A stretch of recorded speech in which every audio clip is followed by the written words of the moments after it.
This is going to be a great episode today. We are at Flurry's Market and Provisions in Flower Mound, a newcomer to the business community, but a great meat market. And we're going to talk to my good friend Clayton Flurry, and maybe even Katie if she's around. Let's go inside and talk all about meat.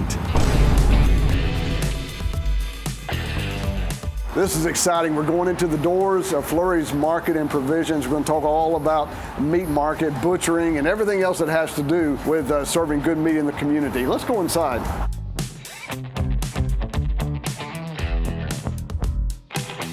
I'm here at Flurry's Market and Provisions. I'm so excited to be here because these are some of my dearest friends. Where's Clayton and Katie? Here you are. So good to see you. How in the world are you? Good to see you. Hey, Clayton. Good to see you. Welcome to Flower Mound, brother. I'm so excited to be here and talk to you about your store. You know, we did an interview a year or so ago on set. We did. But today we're in your store. We're going to look at it. We're going to find out all about it. We're going to talk to Katie because she runs this joint. She absolutely does. She does. People always ask, do you own this? I say, no, I just work here. You're the comedian. That's it. She's the manager. That's right. Clayton, let's go over here and sit down. I love that. And talk a little bit, and then we'll run around the store. Come on, can I get you something to drink? No, but you behave while you're over there. Yeah. Make yourself home. We didn't bring the vodka out yet. Is that okay? I got it in my pocket. Don't you worry about a thing. I don't even know what I got over there. I just started pushing buttons. Lord. You have been here now for 2.5 years. Correct. You and I did an interview in your first year on set. There were a lot of concerns back at that time. I think maybe even just a little bit scared because it was your first business. You were trying to figure it all out. Mm-hmm. And from between then and now, you have figured it out. Well, it depends on how you define figuring it out, Terry. We figured out, as we do each day, more and more of what our customers are actually looking for. You know, we first opened it up, it was the textbook. Put it in there, if you build it, they will come. Well, that was true, but eventually they stopped coming because you may not have exactly what they're looking for, and that's what we're always on the search for, Terry. How are those nachos? I don't even hear a word you're saying. I'm just getting into these nachos. I can tell. Here, let's push them a little bit closer to you, Terry. Thank you for doing that. I wanted to do that, but I didn't want to be rude. But yeah, it was a great time sitting with you a little over a year and a half ago, and it's good this time to actually have my business partner, and first and foremost, my spouse, Katie, this time. Katie, let me ask you, because you were not in the interview a year and a half ago. Clayton goes from a very successful career in gas, I believe it was, oil and gas. Mm-hmm. And he has this grandiose idea of opening a meat market in Flower Mound that he didn't know much about. Back in those days, did you have private moments where you thought, he's out of his mind? Sure. The kicker is he's a dreamer and a doer. So I know that if he dreams it, he's going to do it. And so I'm just always along for the ride. But did I have some concerns? Sure. Like jumping from one industry to another and the unknowns that come with that and the, sweat equity, get in there and figure it outness of it. Yeah, there's some nervousness there, but it's like a nervous excitement. The passion was behind it, and I could see that, the passion he had and the vision. I knew it was going to come together, but initially I was like, oh man, what are we doing? How many times in that first year did you go, oh man, what did we do? just a handful. Yeah. Just a handful. Well, it's so important to have a supportive spouse, a supportive wife, and she has been your true support ever since day one, ever since you opened up the door. How hard is it working with your spouse? It's actually quite the opposite here, Terry. I mean, today, just when she showed up today, it just gave me some ease and peace of mind, knowing that I'm not doing this alone. Because as you well know, as a restaurateur, it's easy to find yourself feeling like you're on an island, responsible for everything, and you feel like you're alone. And when Katie shows up, it's a very, very strong sense of peace that I've received every time she shows up in these four walls. When I show up, does it feel disastrous? I mean, you actually bring a different kind of peace, Terry. I give no peace. When I was walking up to the door, did you look out and go, oh, it's Sullivan? Well, I didn't see you, but I did feel something on the back of my neck when I was back there chopping sausage. I knew something was changing around here.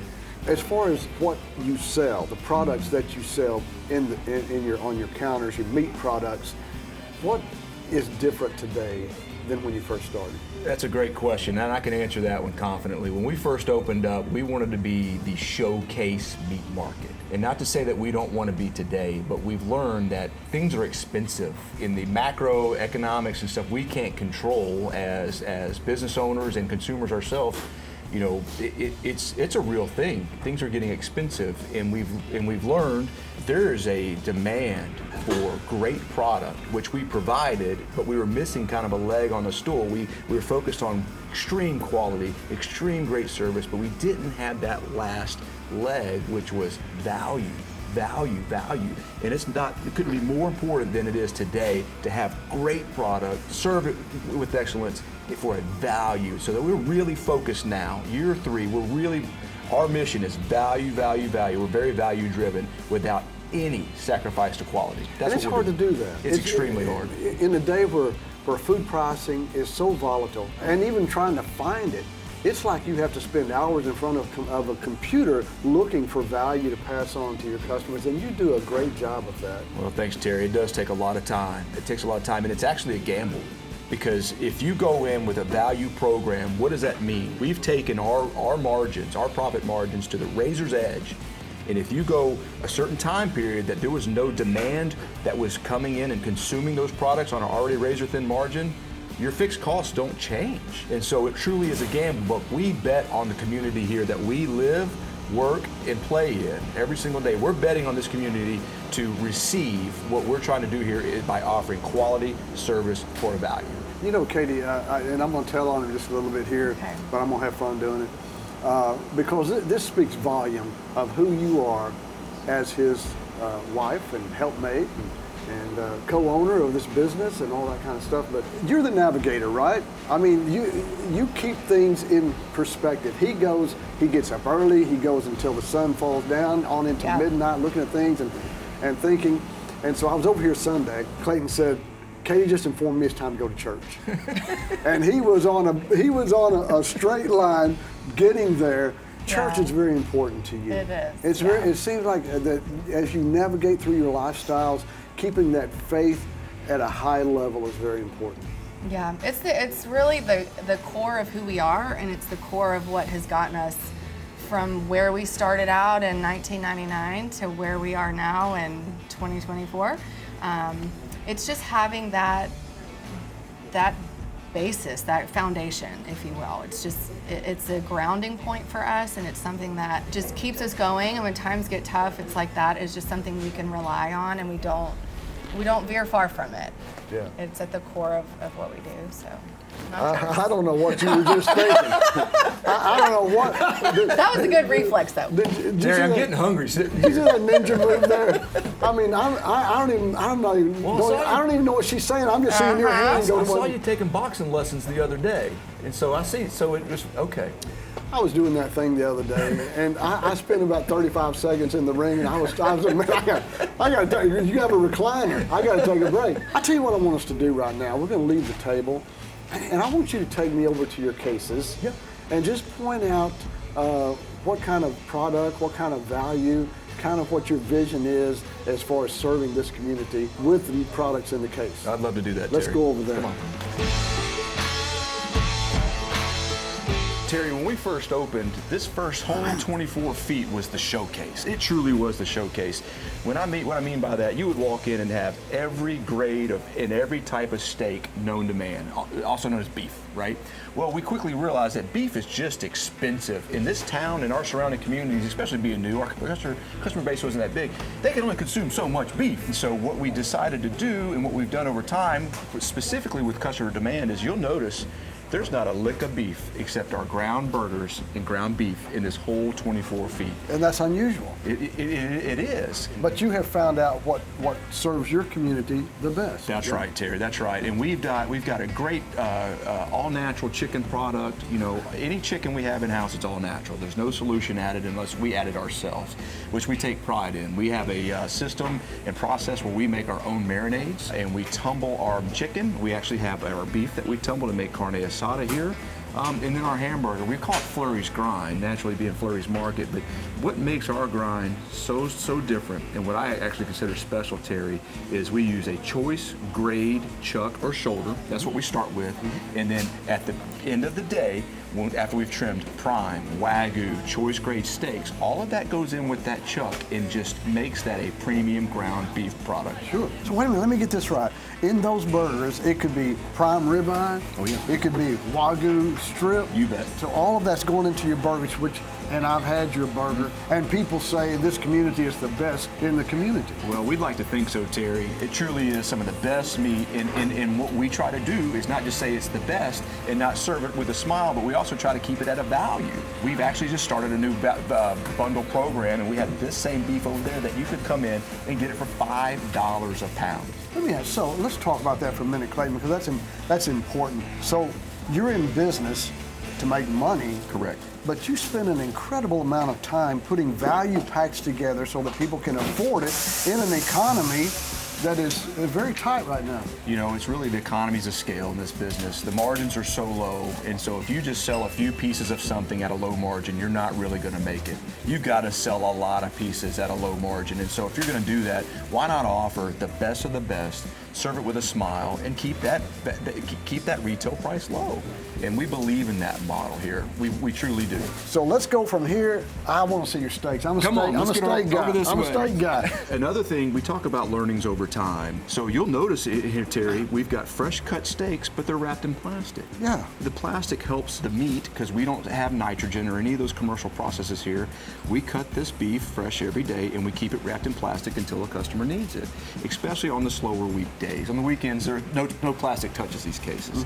But we specialize in USDA choice, prime, and Wagyu beef over here. And people often ask, Terry, where do you get it from? Yeah. Well, it's not a simple answer. And that's not really what we chase. We don't necessarily chase origin. We chase except domestic. Domestic, number one, domestic. But what we really chase is quality. All natural, all natural, all natural. And a lot of our beef is coming out of Nebraska and Washington State. So Clayton, these ribeyes right here, look at all the marbling in those steaks. Now, is that prime or is that choice? What is it? Those particular ones you're pointing to, those are actually a Wagyu ribeye, which is why you see all that intermuscular fat and that spinalis and eye of that ribeye. You know, Wagyu beef is known for its fattier content, and as you step down into USDA grade prime, you also have a very significant amount of muscular fat, which is your flavor, Yeah. which we take pride on. We dry age and we wet age our beef here. You know, we don't serve green steaks, if you will. Yeah. We bring in beef 2 to 3 weeks ahead of when we know we're going to sell it, because it makes that much of a better product for the customer and doesn't cost them anything extra. Clayton, let me ask you a question. So 2% of all beef in America is classified as prime. So that gap is real short. How does Wagyu compare to that? Insofar as quality? Yes, as far as extra marbling, some people have said it's too much marbling. Some people have said it's just right. I think it's definitely a matter of choice or a matter of taste, and no pun intended. You know, traditionally, Wagyu is more expensive. Well, I've got this Wagyu ribeye in there right now for half of what the market says it should retail for. Which is what? I've got it at $26 a pound. Oh my It goodness. should easily be in the high 40s, if not low 50s. I saw it just the other day at a local store over in South Lake for $39 a pound. Yes, and so that's one thing, you know, goes back to your earlier question. You know, we are always scouring the market for quality and a value. And so we've been blessed to continue to find these ribeyes at a good value and pass that value along to the consumer. Down here, Clayton, you've got some bigger, looks like you got some dinosaur ribs. Yeah, some beef plate ribs, USDA choice beef plate ribs, and we actually have some Wagyu briskets that we're able to pass on because they were previously frozen. And there's nothing wrong with having frozen beef. And when it comes to us frozen, typically we got it for a deal, and we can pass that savings along to the consumer. Clayton, people have no idea, who have never been in here, they have no idea of the many facets that's in this store. Many. This is a new facet. I remember this hole right here as being just Katie was in charge of it, I believe, and it was just where you sold retail items, right, Katie? Yeah, just gifts and fun little things you could just grab while you're here. You and Katie got together and you decided, what can we put here that's a moneymaker under our roof? And you came up with daiquiris. We did. Being from Louisiana, it was just a natural fit. We sell po' boys and beignets on our menu. We've got specialty meats, and what we're missing is like, well, daiquiris, frozen spirits. And strategically, our business model has proven that we slow down. On the year, we look like a V. We slow down in the summer. Primarily, people are traveling. We can't control that, but it gets hot, and people still think of us as, I got to cook that food outside. It's hot. So we said, okay, well, frozen spirits. Now you don't, it's like the McFlurry. It's refreshing, right? And I saw what you did there. I saw what you did there. Yeah. Okay. So show me how this works. Okay, well, Katie, come over here. Let's drink a little bit. Y'all going around there, and I'll catch you on the backside.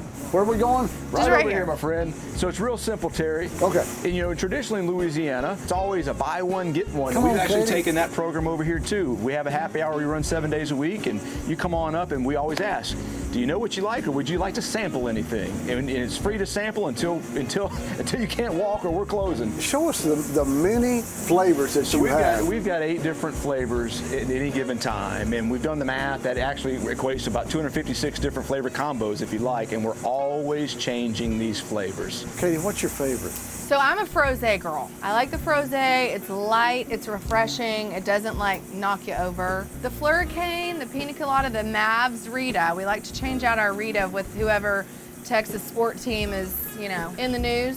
Really popular. Hey, Clayton, I'm going to have a sample of that frosé. You absolutely can. I'm going to have a sample of all 8 of them. You want a flight? Well, I need to check your ID first.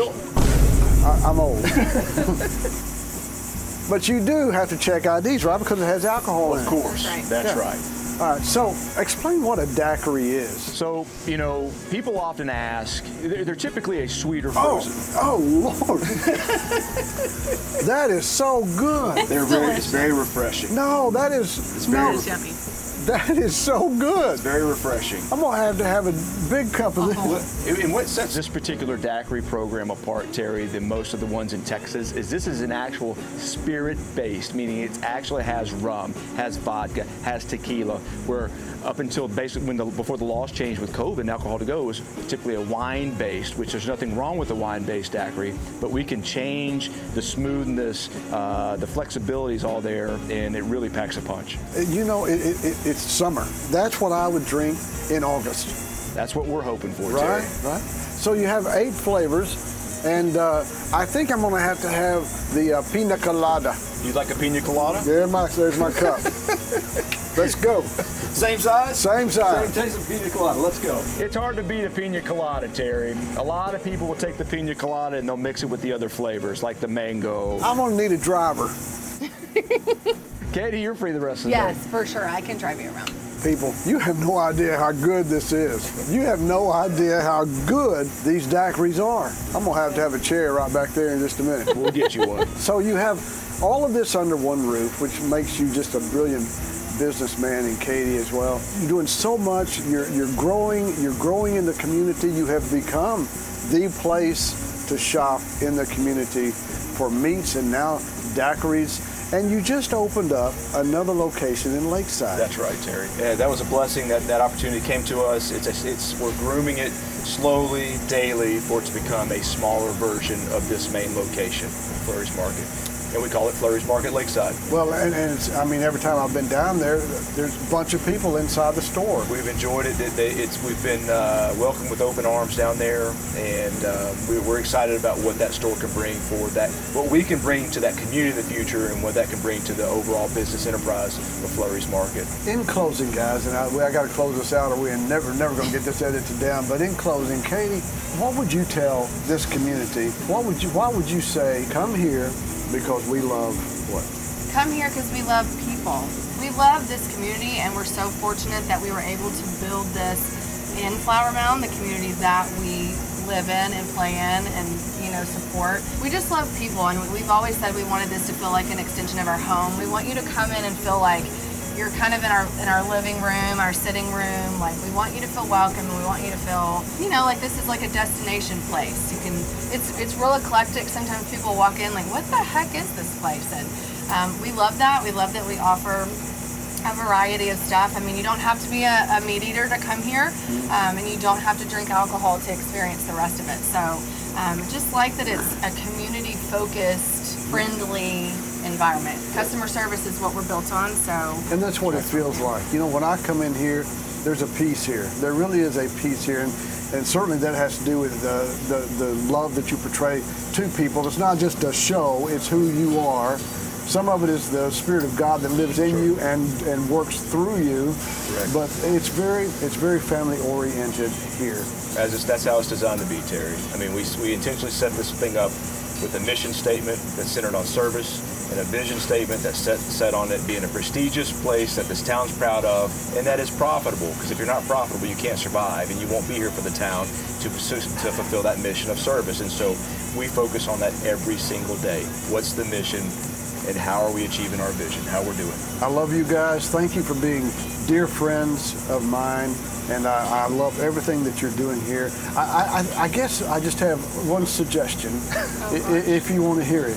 And it's a good one, though, because when I first got here, I was in the men's bathroom, and you have a TV right in front of the urinal, and I got so involved in watching the ball game, I peed on my foot. That's got to go. Well, as long as you clean up your own mess, we're okay with that, Terry. Thank you. Thanks, Terry. It's good to meet you. Good to see you again. Thank you, Katie. Absolutely. Appreciate Thanks for it. coming. Trey, look at all of this stuff here. Now, this is all made in-house. Don't tell them I'm going to take, I got to have that right there, tomato basil pesto salad. They don't even know that I'm going to take all this with me. But all of this stuff here is made from scratch in their kitchen, and you just pick it up and take it. Oh, look at that, Trey. Chicken and sausage gumbo. Hold on a minute. Hold on, I'm not through yet. Tamales, look at that. Beef tamale and corn husk. What a great show. Boy, we enjoyed being here today.